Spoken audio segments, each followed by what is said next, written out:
Әліппе кімге ұнамай қалды? Осындай мазмұнда мәжіліс депутаты Бекболат Тілеухан білім және ғылым министрінің атына сауал жолдады.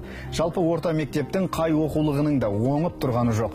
Баласы мектепке баратын кез келген ата-ана бұл сөзімізді растайды деп сенеміз. Өйткені өзіміз де ата-анамыз. Қазіргі оқулықтағы тапсырмалар ақылға қонбайды, ешбір логикаға келмейді. Түсініксіз тапсырмалары тым көп және дәл сол тапсырмаларды мұғалім үйде орындауға бұйырады оқушыларға. Сонымен сізбен бізді оқытқан, тіпті біздің ата-аналарымыз оқыған, әліппені іздеп шырылдаған депутат сауалын тыңдайық. Биылғы жаңа оқу жылында мектеп табалдырығын аттаған 380 мың оқушы әліппемен емес сауат ашу оқулығымен аттады.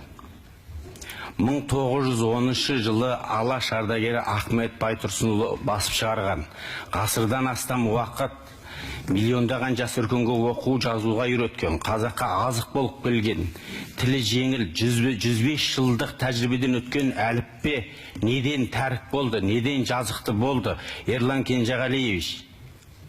Ал оның орнын басқан сауат ашу дейтін бар кітап, мынау жай аттаймын кітап. Сауат ашу ол орысша айтқанда ликвидация безграмотности деген сөз, аудармасы. Ол жас өркен сәбиге емес, буыны қатқан адамға арналған сөз, сондай реңктегі сөз. Славян халықтарының буквары 1618 жылы жарыққа шыққан, 4 ғасырға жуық тарихы бар. Заманға сай өзгертіліп отырады, толықтырылып отырады. Оның өзін кемінде 5 жыл тәжірибеден апробациядан өткізбей, кіргізбейді. Ал біз ше, жасап тастап, сосын ойланамыз. Негізі ойланып барып жасау керек еді. Ешқандай сараптама, қоғамдық талқы болмастан жарқ ете қалдына сауат ашуыңыз. Сондықтан да шикі, бағдарлама ауыр, іші толған қайшылықтар бір әріпті үйренуге 4-5 сабақ арналған, бала деңгейі ескерілмеген, ата-ана да наразы, мұғалім де наразы, қоғам да наразы.